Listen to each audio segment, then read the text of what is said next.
Hello, my friends. My friends, hello, and welcome back to another episode of Cat Tales, a Warrior Cats reread podcast. I'm your host, Coffee, and this week, you will want to buckle in.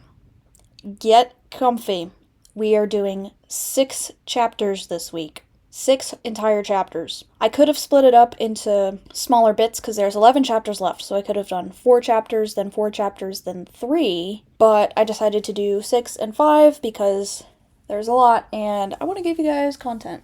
And I feel like the 3 chapter one would just be too short, because I feel like even when I read 4 chapters, I get through them pretty quickly. Where we last left off, Fireheart had taken Brackenpaw hunting, and Brackenpaw scented WindClan and ShadowClan warriors on their way to invade the ThunderClan camp, and they're attacking ThunderClan because they are sheltering Brokentail, the equivalent of Cat Hitler. Chapter 20 starts with, quote, "Where? How many warriors?" Fireheart demanded. "Over there." Brackenpaw flicked his tail toward the deeper forest. "I don't know how many. They're creeping through the undergrowth." "Okay." Fireheart thought quickly, trying to ignore the sudden thumping of his heart. "Go back to camp. Warn Bluestar and Tigerclaw. We need some warriors out here right now." "Yes, Fireheart." Brackenpaw spun around and raced off down the ravine. So, after Brackenpaw leaves, Fireheart heads towards the scents of WindClan and ShadowClan. A bird sounds an alarm call, and Fireheart hides up in a tree. Up there, he catches sight of Nightstar leading a large band of WindClan and ShadowClan cats to the ThunderClan camp. Fireheart realizes, quote, "Not long ago, these cats had been fighting each other in the snowbound WindClan camp. Now they were united in their hatred of Brokentail and of ThunderClan for sheltering him."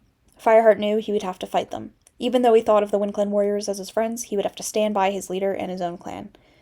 Yep, that is what happens when you make friends with your enemies. I don't think he really thought that through all the way. Fireheart hears Tigerclaw's battle cry from the camp and is relieved. For once, and probably the only time he will ever feel this way, he is glad to have Tigerclaw's courage and fighting skills. So he scrambles down the tree, hits the ground, and streaks towards the battle, not trying to hide from the invaders anymore. When he breaks out of the trees, he sees that the open ground at the top of the ravine right outside of camp is covered with a mass of writhing, spitting cats. Tigerclaw and Nightstar wrestled together, clawing furiously.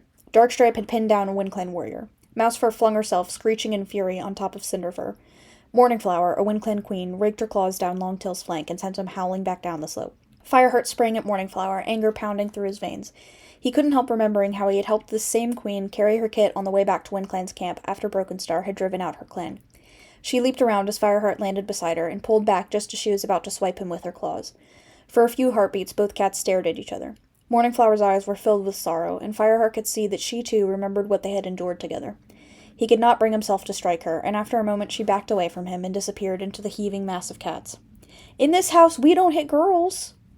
Period, Fireheart. But also I'm glad they didn't attack each other, because they were, very close during that whole journey. Before he could draw breath, a cat slammed into Fireheart from behind, knocking him onto the damp ground. He scrabbled vainly to get up. Twisting his neck, he gazed up into the fierce eyes of the ShadowClan warrior, Stumpytail. Goofy aw name. A heartbeat later, the ShadowClan warrior's teeth sank into his shoulder. Letting out a yowl of pain, Fireheart battered at Stumpytail's belly with his back claws, clawing out great clumps of his brown tabby fur. Stumpytail's blood spattered him as the ShadowClan warrior reared back in agony and was gone. Fireheart scrambled up and looked around, panting. The fiercest fighting had shifted to the bottom of the ravine. The enemy cats were pushing forward, clearly determined to invade the camp. The outnumbered ThunderClan warriors were unable to keep them back. And where was Bluestar? Then Fireheart saw her. With Whitestorm and Dustpelt, she crouched at the entrance to the gorse tunnel, ready to bar the way with her life. Already, One Whisker and Wetfoot had broken through Tigerclaw's defense, and as Fireheart stared, horrified, Wetfoot flung himself at Bluestar. Fireheart raced along the top of the ravine.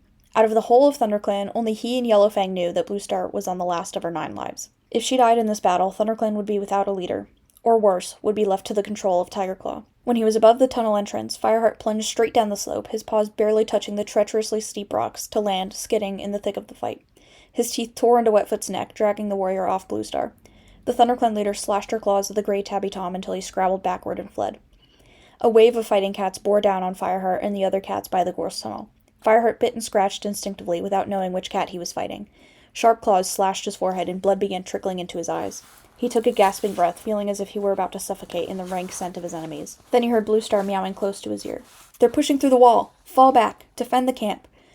Fireheart scrabbled to keep on his paws as the invaders carried the battle into the tunnel itself. The gorse tore at his fur like hostile claws. It was impossible to fight here, so he turned along his own length and struggled through the gorse into the camp. In the clearing, Willowpelt, Runningwind, and Sandstorm had rushed to guard the nursery, ready to protect the nursing queens and their kits. Longtail, hastily licking his wounds, stood outside Broken Tail's den with Brackenpaw beside him. Among the branches of the fallen tree, Fireheart could just make out the dark tabby fur and sightless eyes of the former ShadowClan leader. He couldn't help feeling a pang of frustration that they were being attacked for the sake of this cruel and murderous cat. Yeah, me too, buddy. He low-key deserves to die. Nightstar and One Whisker are the first to break out of the tunnel, running towards Broken Tail's den, and more of the invaders follow. Fireheart yells to stop them because they want Broken Tail. He threw himself on Nightstar, rolling the Black Tom over on the dusty ground. He couldn't help wondering how many ThunderClan cats really wanted to defend the former ShadowClan leader. Many of them would no doubt be happy to hand him over to the other clans. But Fireheart also felt sure that they would stay loyal. Whatever they felt in their hearts, they would fight for ThunderClan. Which, I mean, yeah, they kind of have no choice to, because they're being, double-teamed right now. They can't not fight. He pinned Nightstar down, his teeth buried in the leader's bony shoulder. Nightstar writhed under him and then heaved upward. Fireheart lost his balance and suddenly found that he was trapped. The warrior, though old, was still ferociously strong. Nightstar bared his fangs, his eyes gleaming. All of a sudden he reared back, letting Fireheart go. Shaking blood from his eyes, Fireheart saw that Brackenpaw had leaped at the ShadowClan leader and was clinging to his back with all 4 paws. Nightstar tried vainly to shake him off and then rolled over, crushing Brackenpaw against the ground. The apprentice let out a furious howl. Fireheart slashed at Nightstar with claws outstretched, but Tallstar thrust between them, trying to reach Broken Tail's den. To his dismay, Fireheart felt himself being forced backward. Then Tigerclaw was there. The huge deputy was bleeding from many wounds and his fur was plastered with mud, but his amber eyes still burned with the fire of battle. He swiped a massive paw at Tallstar, bowling him over and sending him scrambling away. More ThunderClan cats appeared. Whitestorm, Mousefur, Running Wind, and Bluestar herself. The tide of battle turned. The invaders started to retreat, breaking for the tunnel and the gaps in the bracken around the clearing. Fireheart watched, panting, as One Whisker vanished at the tail end of the fleeing invaders. The battle was over. So, Broken Tail seems completely unaware of what just happened. I mean, he is blind, but he just is kind of sitting there, kind of startled. I don't think he really realizes that they were fighting for him. Fireheart praises Brackenpaw, telling him he fought like a warrior. The rest of ThunderClan, battered and muddy, gathered around Bluestar. Nobody seems particularly triumphant over their win. Darkstripe yells at Bluestar, telling her she brought it upon the clan and wonders how long it'll be before someone is killed over this. Bluestar still defends her choice, saying they must do what is quote-unquote right. Darkstripe says, quote, "For Broken Tail, for a couple of mouse tails, I'd kill him myself." And this is probably the first and only time I will agree with Darkstripe. Most of the clan agrees with him. Surprisingly, Tigerclaw actually stands up for Bluestar, and he tells Darkstripe to show Bluestar some respect. Darkstripe does not reply, and then Bluestar tells Fireheart to fetch Yellowfang. Fireheart turned toward the medicine cat's den to see that she was already running stiffly across the clearing, followed closely by Cinderpaw. Quickly, the 2 cats began to check the warrior's wounds, searching out the ones who needed the most urgent treatment. As Fireheart waited for his turn, he saw another cat appear from the camp entrance. It was Graystripe. His fur was sleek and unmarked. A couple of pieces of fresh gill dangled from his jaws. Before Fireheart could move, Tigerclaw broke away from Cinderpaw and strode across to meet Graystripe in the middle of the clearing. "Where have you been?" he demanded. Graystripe looked bewildered. He dropped the fresh gill and meowed. "Hunting? What on earth happened here?" "What does it look like?" snarled the deputy. "WindClan and ShadowClan invaded, trying to get at Broken Tail. We needed every warrior, but it seems you weren't here. Where were you?" "With Silverstream," Fireheart answered silently. He thanked StarClan that at least Graystripe had brought back some prey, so he had a genuine reason for being away from camp. "Well, how was I to know what was happening?" Graystripe protested to the deputy, beginning to look annoyed. "Or do I have to ask your permission before I set paw out of camp?" Fireheart winced. Graystripe should have known better than to provoke Tigerclaw like that, but perhaps guilt was making him reckless. Tigerclaw growled low in his throat. "You're away too often for my liking. You and Fireheart." "Not Fireheart catching strays!" "Hang on," Fireheart was stung into replying. "I was here today when the cats attacked, and it's not Graystripe's fault that he wasn't." Tigerclaw let his cold gaze rest on Graystripe and then Fireheart. "Just be careful," he spat. "I've got my eye on you. Both of you." He swung around and stalked back to Cinderpaw. "Like I care," Graystripe muttered, but he didn't meet Fireheart's eyes. While Graystripe went to take his prey to the pile of fresh kill, Fireheart limped back to the medicine cats to have his wounds seamed to. "Humph," growled Yellowfang as she ran an expert eye over him. "If they pulled out much more of your fur, you'd look like an eel. But none of the wounds is deep. You'll live." Cinderpaw came up with a wad of cobweb, which she pressed to the scratch over Fireheart's eye. Gently she touched her nose to his. "You were brave, Fireheart," she whispered. "Not really." Fireheart felt embarrassed. "We all did what we had to do. But it's not easy," Yellowfang rasped unexpectedly. "I fought battles in my time, and I know. Bluestar," she went on, turning to the leader and facing her squarely. "Thank you. It means a lot to me that you'd risk your clan to protect Broken Tail."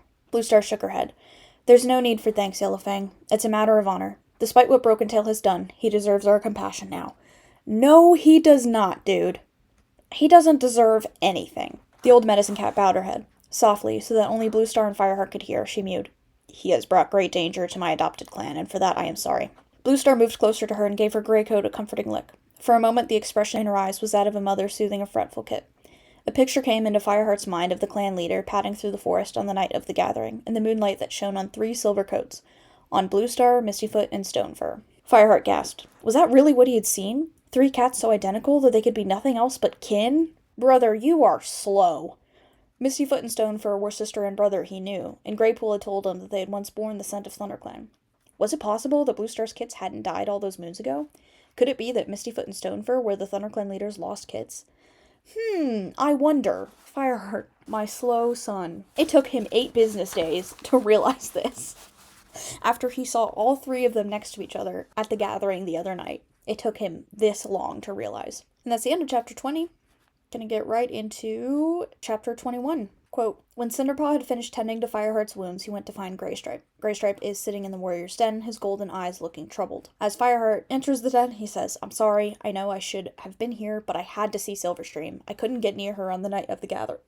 I don't think you had to, buddy. Fireheart is exasperated at this. He considers sharing his suspicions about Mistyfoot and Stonefur with him, but realizes that Greystripe has more than enough problems to worry about. He tells Greystripe it's okay, anyone could have been away patrolling or hunting, but he does say to make sure to stay in camp so Tigerclaw sees him. Greystripe scraped absently at a piece of moss. Fireheart guessed he had already arranged to meet Silverstream again. Fireheart continues and says there's something else I want to tell you about Brackenpaw. He says that he fought well, and he was the one who sent it out WindClan and ShadowClan, and Fireheart thinks it's time he became a warrior. Greystripe asks if Bluestar knows, and Fireheart says, not yet. You're Brackenpaw's mentor, you ought to recommend him.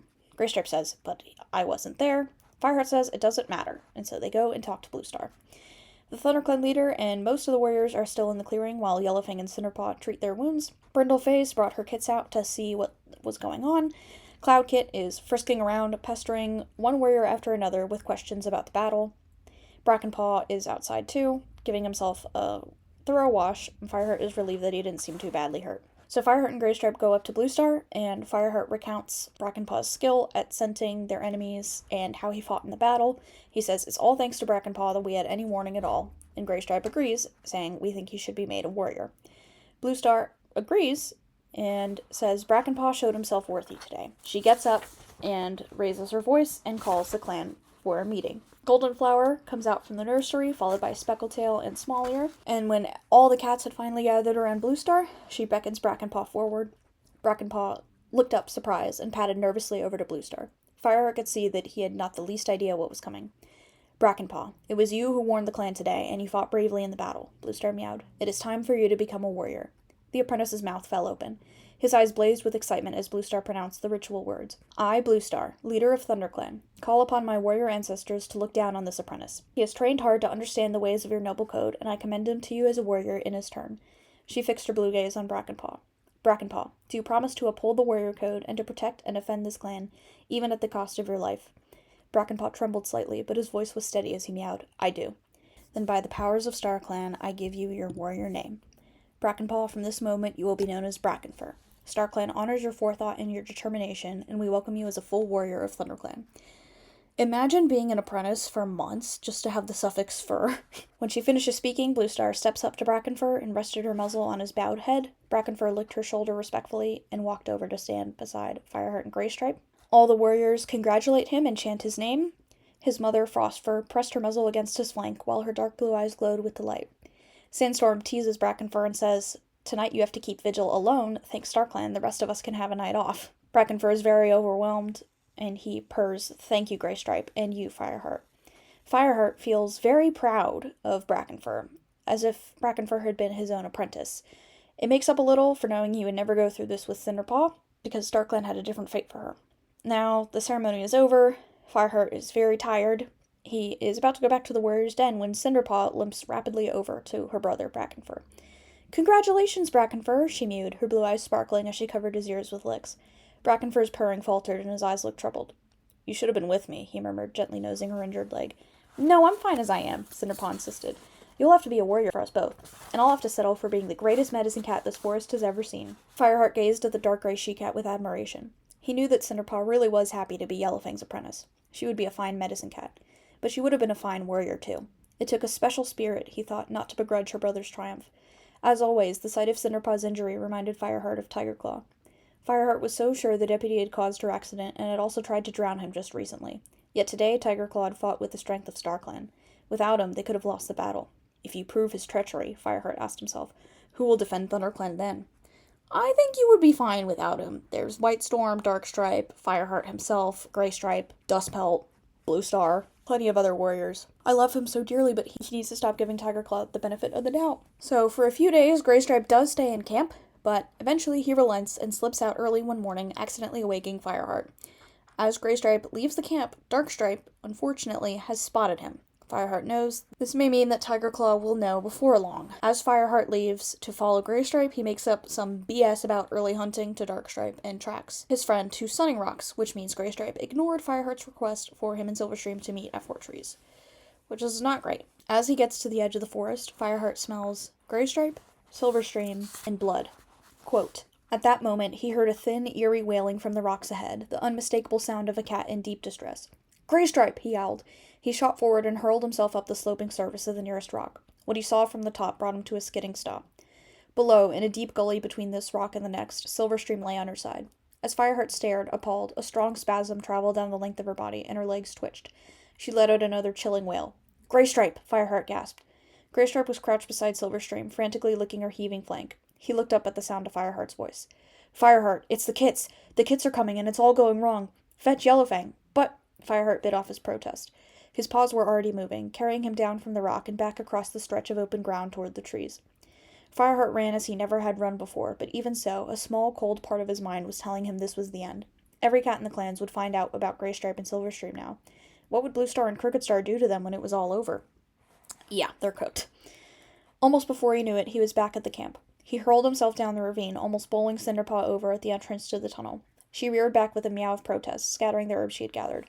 Fireheart, what? Where's Yellowfang? Fireheart panted. Yellowfang? Cinderpaw suddenly grew more serious as she sensed Fireheart's desperation. She went over to Snake Rocks. It's the best place to find Yarrow. Fireheart gathered himself to go on running, then paused, frustrated. It would take too much time to fetch Yellowfang from Snake Rocks. Silverstream needed help now. What's the matter? Mewed Cinderpaw. There's a cat, Silverstream, by the Sunning Rocks. She's having her kits, but something's gone wrong. Oh, StarClan help her! Exclaimed Cinderpaw. I'll come. Wait there. I need to fetch supplies. She vanished into the mouth of the gorse tunnel.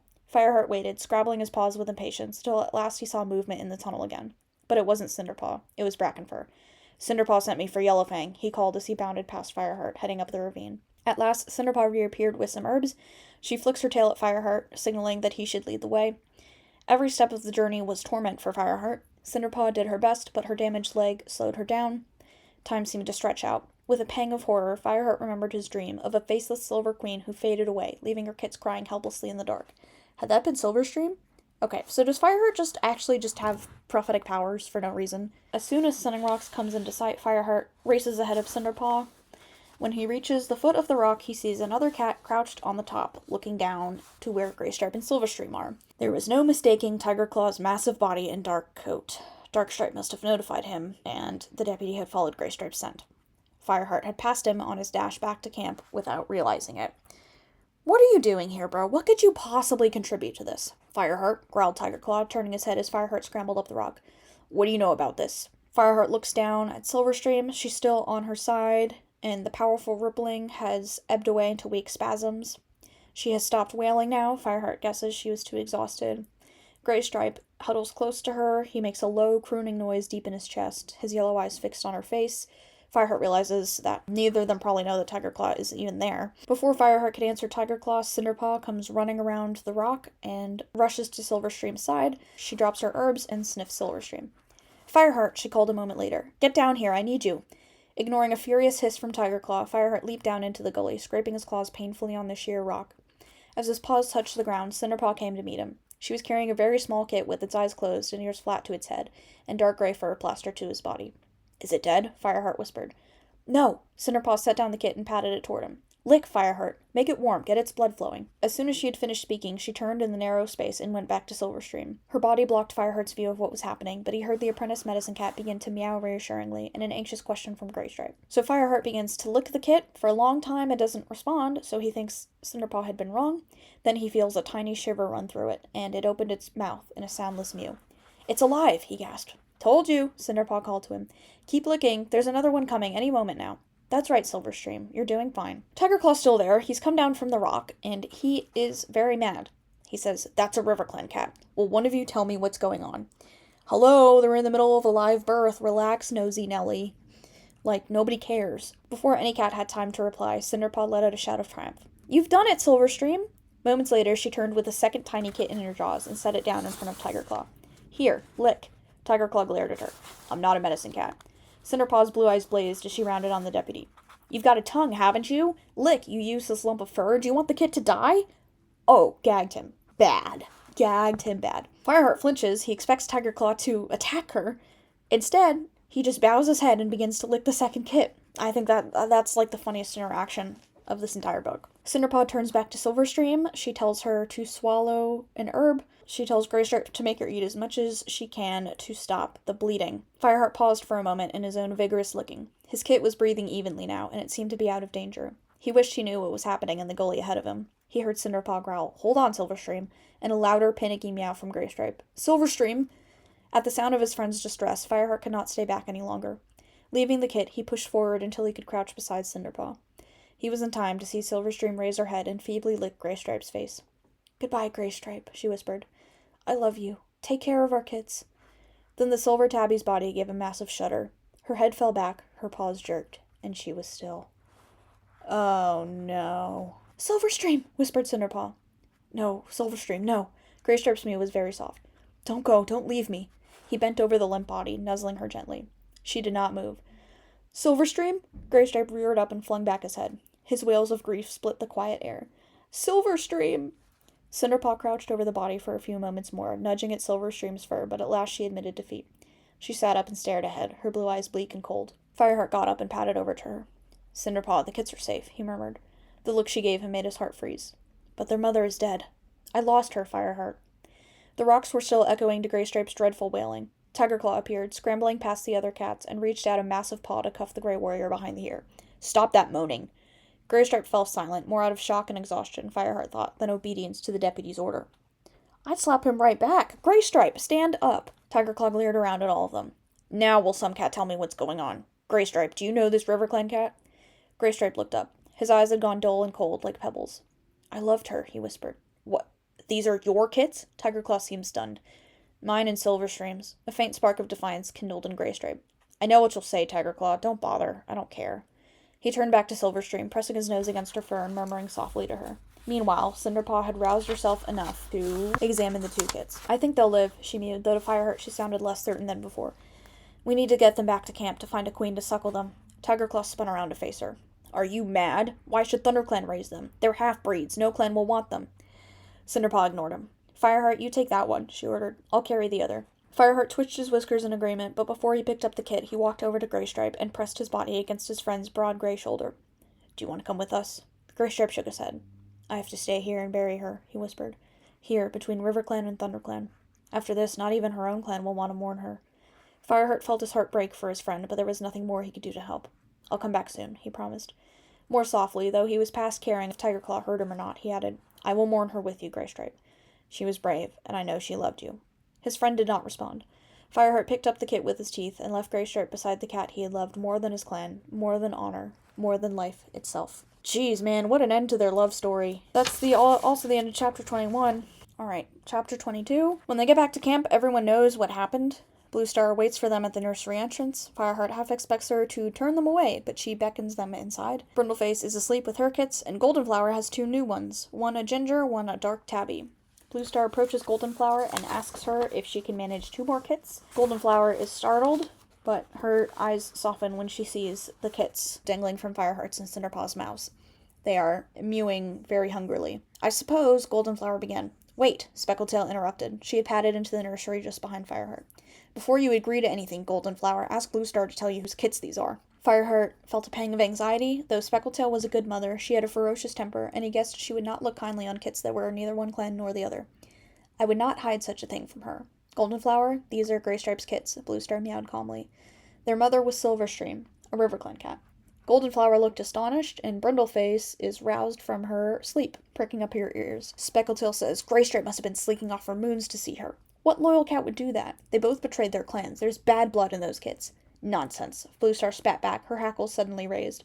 Fireheart winced. He had rarely seen his leader so angry. Whatever we think about Graystripe and Silverstream, the kits are innocent. Will you take them, Goldenflower? They'll die without a mother. Goldenflower hesitated, and then let out a long breath. How can I say no? I have plenty of milk. Speckletail let out a snort of disapproval and pointedly turned her back as Fireheart and Cinderpaw gently laid the kits in Goldenflower's nest. The pale ginger queen bent over to guide them toward her belly, and their miserable squeaking died away as they burrowed into the warmth of her body and found a place to suckle. Bluestar thanks Goldenflower, and Fireheart realizes she's looking at the kits with an expression of longing. He wonders if she's thinking about her own kits, and wonders if those kits could be Mistyfoot and Stonefur, and wonders if she has any idea that those are her kits. His thoughts are interrupted when Cinderpaw turns sharply and leaves the den. Fireheart follows her and asks her what the matter. She says, Silverstream died. I let her die. Fireheart tells her it's not true. Cinderpaw looks up at him and says, I'm supposed to be a medicine cat. I'm supposed to save lives. Fireheart reminds her that she did save the two kits, but she counters, I didn't save Silverstream. Fireheart is sympathetic. He understands how Cinderpaw feels, and he wants to tell her she was wrong to blame herself, but he didn't have the words. Feeling useless and saddened, he began to lick her gently. What's going on? Fireheart looked up to see Yellowfang standing in front of them, a puzzled frown on her broad gray face. What's this I hear about Graystripe and a River Clan queen? Cinderpaw didn't seem to notice that she was even there, so Fireheart explains that Cinderpaw was brilliant and those kits would have died without her. Yellowfang replies, I've seen Tigerclaw. Brackenfur was taking me to the Stunning Rocks when we ran into him. He's furious about the kits. But he's not furious with you, Cinderpaw. He knows you did your duty just as any medicine cat would.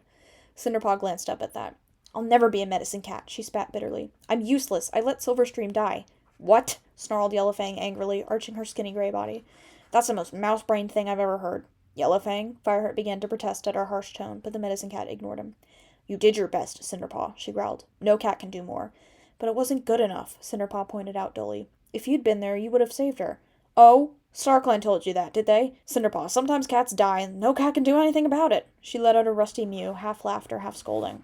Not even me. But I lost her, Yellowfang. I know. And that's a hard lesson. Now there was rough sympathy in the old cat's meow. But I've lost cats before now. More cats than I care to count. Every medicine cat in the world has. You live with it, you go on. She nudged Cinderpaw with her battle-scarred muzzle, and went on nudging until the younger cat rose unsteadily to her paws. Come on, there's work to be done. Small Ears complaining about his aching joints again. As she herds Cinderpaw in the direction of the den, she glances back at Fireheart and tells him, don't worry, she'll be fine. Fireheart watches them go, and Bluestar comes up to him and says, you can trust Yellowfang, she'll see Cinderpaw through this. Bluestar is sitting just outside the nursery. Despite all of what just happened, she looks as calm as ever. Fireheart asks Bluestar what will happen to Graystripe, and if he'll be punished. Bluestar says she can't answer that, and she needs to discuss it with Tigerclaw and the other warriors. Fireheart blurts out that Graystripe couldn't help himself, he's still being very loyal to his best friend. Bluestar says not help himself when he betrayed his clan and the warrior code to be with Silverstream. Bluestar's eyes glinted, but her tone was not as angry as Fireheart would have expected. I promise you one thing, she added. I'll do nothing until the shock has died down. We need to consider the whole matter carefully. You're not really shocked, though, are you? Fireheart dared to ask. Had you guessed it was happening? He half expected Bluestar not to answer. She held him motionless for several heartbeats with her penetrating blue gaze. There was wisdom in her eyes, he saw, and even pain. Yes, I suspected, she mewed at last. It's a leader's place to know things. And I'm not exactly blind to the gatherings. Then why didn't you stop it? I hoped Graystripe would remember his loyalty to the clan on his own, Bluestar replied. I knew that even if he didn't, something would happen to end it sooner or later. I only wished it had not ended so tragically for both of them. Though I don't know how Graystripe would have coped with watching his own kits grow up in another clan. You understand about that, don't you? The words were out before Fireheart had a chance to think about what he was saying. It happened to you. Bluestar stiffened, and Fireheart flinched at the sudden blaze of anger in her eyes. Then she relaxed, and the anger was replaced by a distant look of memory and loss. You guessed, she murmured. I thought you might. Yes, Fireheart. Mistyfoot and Stonefur were once my kits. Boom! It's confirmed. Confirmed, but not surprising, because they hinted at it the entire book. That is the end of Chapter 22. Starting Chapter 23, Bluestar orders Fireheart to follow her to her den. Once inside, she told him to sit down and settled herself on her bedding. Quote, "How much do you know?" she asked Fireheart, her blue eyes searching his. "Only that Oakheart once brought 2 ThunderClan kits to RiverClan," Fireheart admitted. "He told Greypool, that's the queen who suckled them, that he didn't know where they had come from." Bluestar nodded, her gaze softening. "I knew Oakheart would stay loyal to me," she murmured. She raised her head. "He was the kit's father," she added. "Did you guess that much?" Fireheart shook his head. But it made sense then that Oakheart had been so desperate for Greypool to care for the helpless kits. Did he just forget that Mistyfoot told him Oakheart was her and Stonefur's father? That happened earlier this book. Either Fireheart has a terrible memory, selective memory, or this is a writing error. But it's more likely a writing error. "What exactly happened to your kits?" he demanded, curiosity making him unguarded. "Oakheart didn't steal them, did he?" The clan leader's ears flicked impatiently. "Of course not." Her eyes met Fireheart's, suddenly clouded with a pain he could not begin to imagine. "No, he didn't steal them. I gave them away." Fireheart stared in disbelief. There was nothing he could do but wait for the she-cat to explain.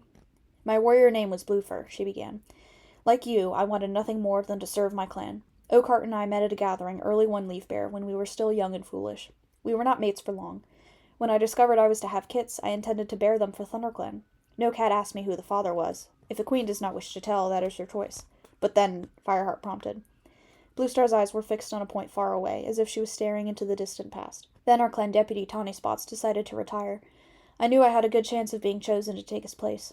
Our medicine cat had already told me that StarClan held a great destiny for me. But I also knew the clan would never take a queen nursing kits as deputy." "So you gave them away?" Fireheart could not keep the note of disbelief out of his voice.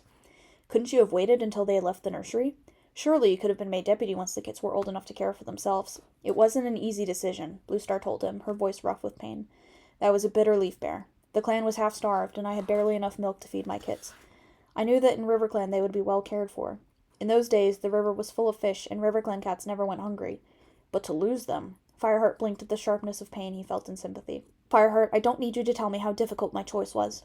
I lay awake for many nights deciding what to do. What was best for the kits, what was best for me, and what was best for the clan. There must have been other warriors ready to be deputy." Fireheart was still struggling to accept that Bluestar had been so ambitious that she would have given away her own kits. Bluestar jerked up her chin defiantly. "Oh yes, there was Thistleclaw. He was a fine warrior, strong and brave, but his answer to every problem was to fight. Should I have watched him be made deputy, and then leader, and let him force the clan into unnecessary wars?" She shook her head sadly. "He died as he lived, Fireheart, a few seasons before he came to join us, attacking a RiverClan patrol on the border. Wild and arrogant to the last. I couldn't stand by and let him destroy my clan." Sounds like she had a tiger claw of her own. "Did you give the kits to Oakheart yourself?" "Yes. I spoke to him at a gathering, and he agreed to take them. So one night I crept out of the camp and took them to the Sunning Rocks. Oakheart was waiting, and he took 2 of them across the river." "2 of them?" Fireheart was startled. "You mean there were more than 2? "There were 3. Bluestar bowed her head. Her mew was scarcely audible. "The 3rd kit was too weak to cope with the journey. He died with me, by the river." "What did you tell the rest of the clan?" Fireheart thought back to the gathering when Patchpelt had said only that Bluestar had quote-unquote lost her kits. "I made it look as if they had been taken from the nursery by a fox or a badger. I tore a hole in the nursery wall just before I left, and when I came back, I said that I had been hunting and had left my kits sleeping safely." Her whole body trembled, and Fireheart could tell that confessing to this lie was causing Bluestar more pain than losing a life. "Every cat searched," she went on. "And I searched too, even though I knew there was no hope of finding them. The clan was devastated for me." She dropped her head onto her paws. Forgetting for a moment that she was his leader, Fireheart crossed the floor of the den and gave Bluestar's ears a gentle lick.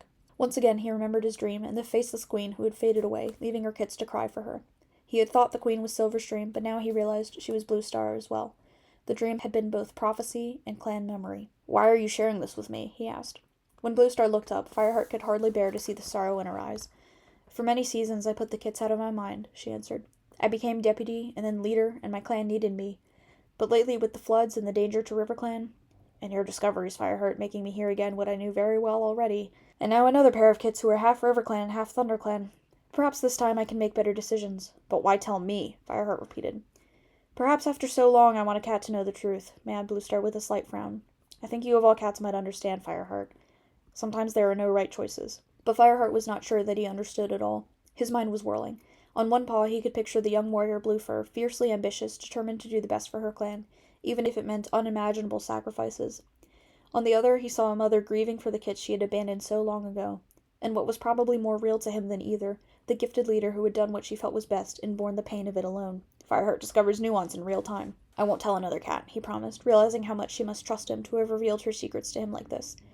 "Thank you, Fireheart," she replied. "There are difficult times ahead of us. The clan doesn't need more trouble." She rose to her paws and stretched as if she had been curled up in a long sleep. Now I must speak with Tigerclaw. And you, Fireheart, had better go and find your friend. Fireheart finds Graystripe at the shore of the river at sunset.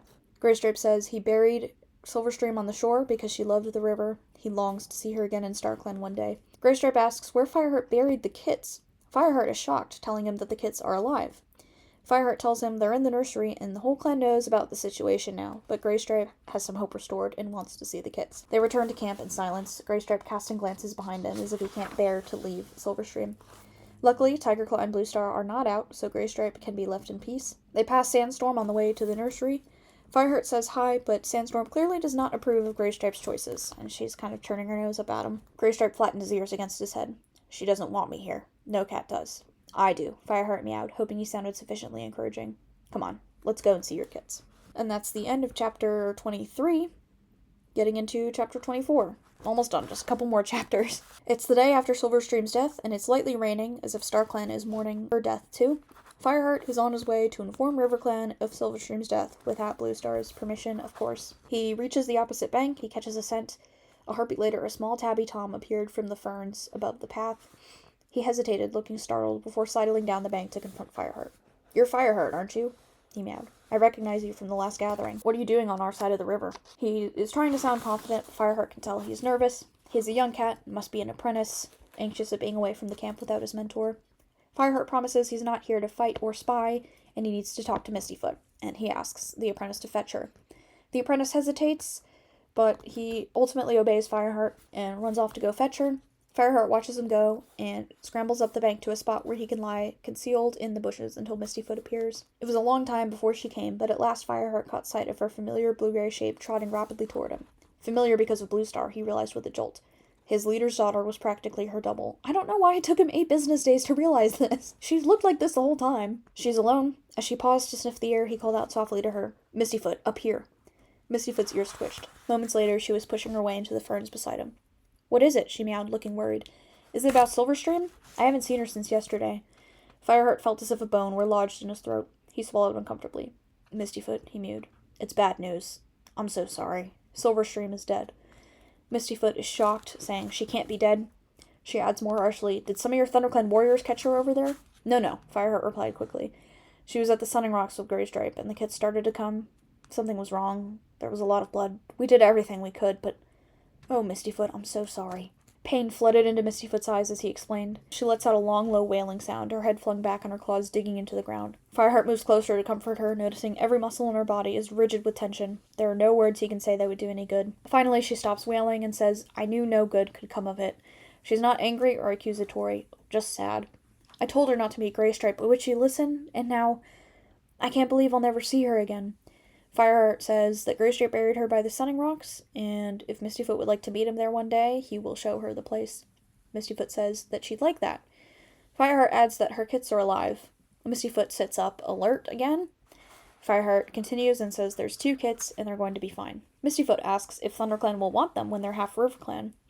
Fireheart assures her that one of the queens is suckling them. The clan is angry with Graystripe, but no cat would take it out on the kits. Mistyfoot says, I see. She's silent for a while, and then gets to her paws, saying that she must get back to camp and tell the clan. They don't even know about Graystripe. I can't imagine what I'm going to say to Silverstream's father. Fireheart remembers that Crookedstar, the RiverClan leader, is the father of Silverstream. His grief at her death would be mixed with anger that she had betrayed her clan by taking Graystripe as a mate. Mistyfoot thanks him for coming to tell her and leaves, and Fireheart waits until she's out of sight before he goes back down to the pebbly shore and crosses the stepping stones back to his own territory. 2 dawns have passed now.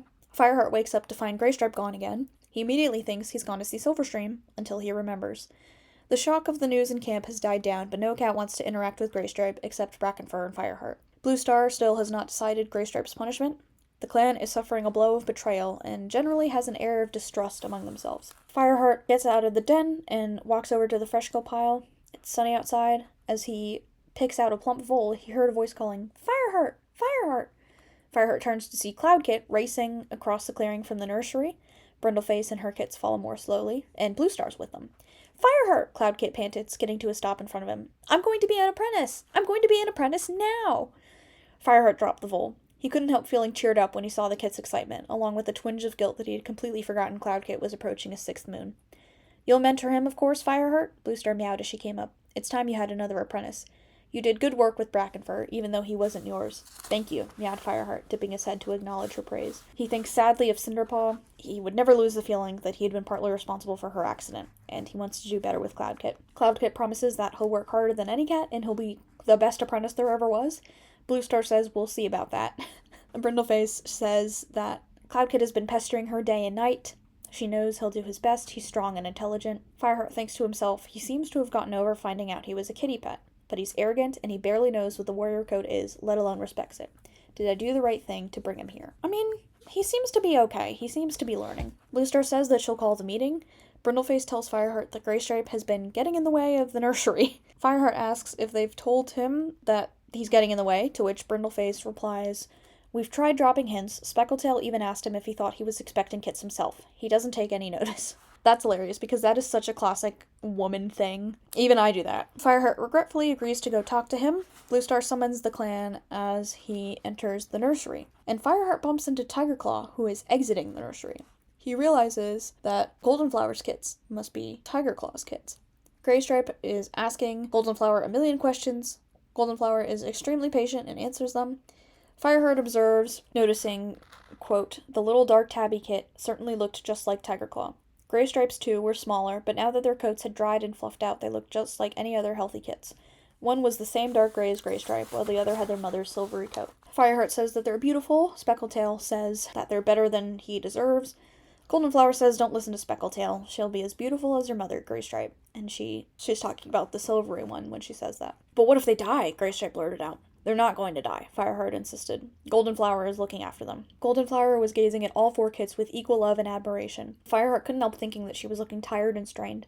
Perhaps 4 kits were too much for her to manage. He pushed the thought away. The bond between a mother and her own kits was strong, he reflected, but clan loyalty was strong too, and Goldenflower would give the best she could to these kits because they were half ThunderClan, and she had a kind heart. Graystripe's kits are very lucky. Fireheart tells Graystripe that Bluestar is calling a meeting. Graystripe hesitates, but decides to come out. Outside, Fireheart overhears Willowpelt announce she is expecting kits. Running Wind and Mousefur congratulate her, and Whitestorm watches proudly from afar, so he's probably the father. Fireheart feels better, realizing that no matter what happens, clan life continues. Cloudkit sits up straight and proud at the foot of the high rock, and Tigerclaw sits close by, looking very grumpy. Fireheart wonders what could have possibly happened to displease him this time.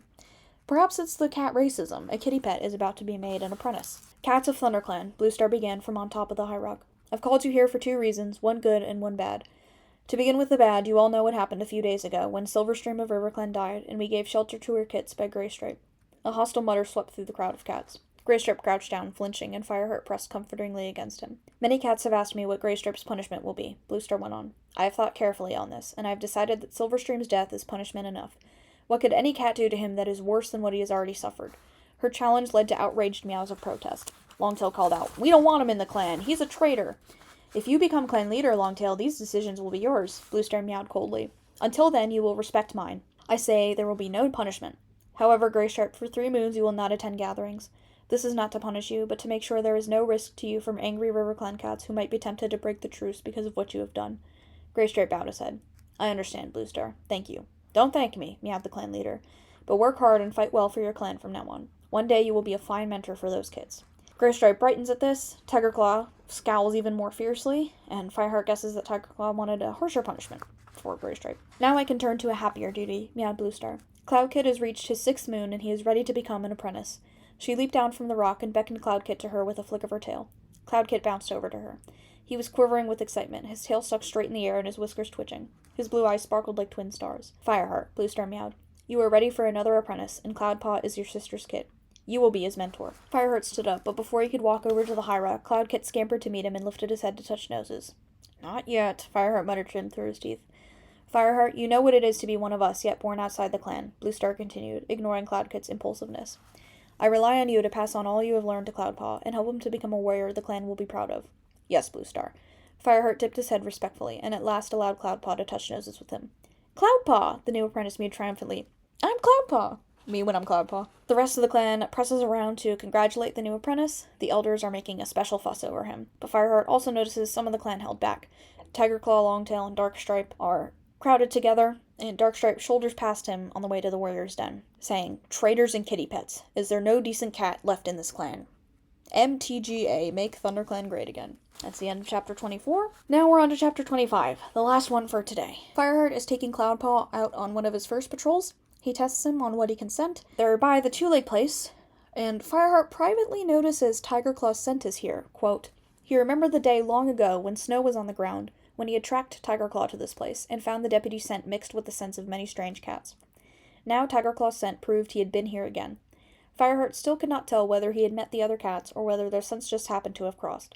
But why should Tigerclaw come so close to the two-leg place, when he despised two legs and everything to do with them? Kind of suspicious that he sent a Tigerclaw here again. I don't know if that's just a coincidence." Cloudpaw asks if they can go and see Princess now, and he does not smell two legs or dogs, so Fireheart says that it's safe to go. Cloudpaw has been unusually quiet since his apprentice ceremony. He's trying very hard to listen to everything Fireheart says, but Fireheart privately can't help wondering how long his humility will last. He leaps onto the fence of Princess's two-leg nest and looks down into the garden. He calls out to her. Leaves quiver on a shrub close to the house, and out steps Princess. When she saw him, she let out a delighted meow. "Fireheart!" Bounding over to the fence, she sprang up beside him and pressed her cheek against his.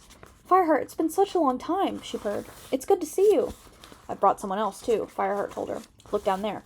Princess peered over the fence to where Cloudpaw sat on the ground below, looking up at her. "Fireheart!" she exclaimed. "That couldn't be Cloudkit! He's grown so much!" Without waiting to be told, Cloudpaw leaped for the top of the fence, paws scrabbling madly against the smooth wood.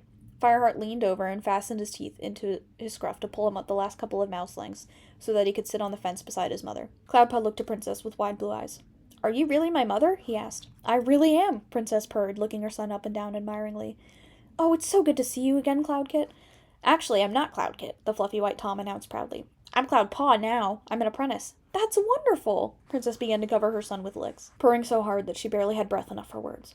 "Oh, you're so thin. Do you get enough to eat? Have you made friends where you are? I hope you do what Fireheart tells you."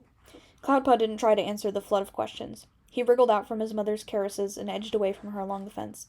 "I'll be a warrior soon," he boasted. "Fireheart's teaching me to fight." Princess closed her eyes for a moment. "You will have to be so brave," she murmured. For a moment, Fireheart thought she was regretting her decision to give her son to the clan, but then she opened her eyes again and declared, "I'm so proud of both of you." Cloudpaw sits up even taller and laps up her attention, and he twists his head to groom himself. While he's distracted, Fireheart asks Princess if she ever sees any strange cats around here. Strange cats? She looked puzzled, and Fireheart wondered if there was any point in asking the question. Princess wouldn't know rogues or loners from ordinary ThunderClan cats. Then Princess shivered. "Yes, I've heard them yowling in the night. My two-leg gets up and shouts at them." "You haven't seen a big, dark tabby?" Fireheart asked, his heart starting to pound. "A tom with a scarred muzzle?" Princess shook her head, eyes wide. "I've only heard them, not seen them." Fireheart warns her to stay away from the dark tabby if she sees him. He doesn't know what Tigerclaw is up to so far from the camp, if it really was him, but he didn't want Princess going near the deputy, just in case. Fireheart changes the subject to avoid scaring her. Cloudpaw describes his early apprentice days and his ceremony, and Princess is overjoyed. It finally reaches the time for them to go back to camp. Cloudpaw asks her to come with them, but she is happier as a kitty pet. They promise to visit again soon, and Fireheart tells her that if she sees or knows of anything odd to notify him. And they stop to hunt on the way back to camp. It's sunset. Cloudpaw catches a shrew, and it fills his jaw, stopping his yapping. They are almost back to camp when Fireheart freezes. He smells something. Cloudpaw stopped too and put down the shrew. "Fireheart, what's that?" He tasted the air and drew in his breath in a gasp. "You showed me that this morning. It's RiverClan." "Very good," Fireheart mewed tensely. He had recognized himself before Cloudpaw spoke. Looking up toward the top of the ravine, he could make out 3 cats picking their way slowly through the boulders. "RiverClan it is, and it seems they're on their way here. Now go back to the camp and tell Bluestar. Make sure she understands it's not an attack." "But I want—" The young apprentice broke off as Fireheart frowned. "Sorry, Fireheart, I'm going." He padded off toward the tunnel entrance, not forgetting to pick up his shrew. Fireheart stayed where he was. He drew himself up and waited while the 3 cats drew closer. He recognized Leopardfur, Mistyfoot, and Stonefur. When they were only a couple of tailings away, he asked, "RiverClan, what do you want? Why are you on our land?" Though he had to challenge them for entering ThunderClan territory uninvited, he tried not to sound too hostile. He didn't want to add to any possible trouble with RiverClan. Leopardfur stopped, with Mistyfoot and Stonefur just behind her. "We come in peace," she meowed. "There are matters to be settled between our clans. Crooked Star has sent us to talk to your leader." That's the end of chapter 25. So, this is either about Graystripe's kids, They found out Bluestar is the mother of Misty Foot and Stoneforth somehow, or when Clan and Shadow Clan are up to something. No idea which, but that's where we're gonna stop. This is like the River Clan episode, because it's River Clan, River Clan, River Clan. They're all involved with everyone in ThunderClan, apparently. As I was rereading the specific section, I was like, wow, I forgot how heavy this book is. I forgot how bad it got, how crazy it gets. And we're not even done yet. Let me know of any thoughts. Thank you for joining me. And I will see you next week when we cover the last chapters of Forest of Secrets and May StarClan Light Your Path.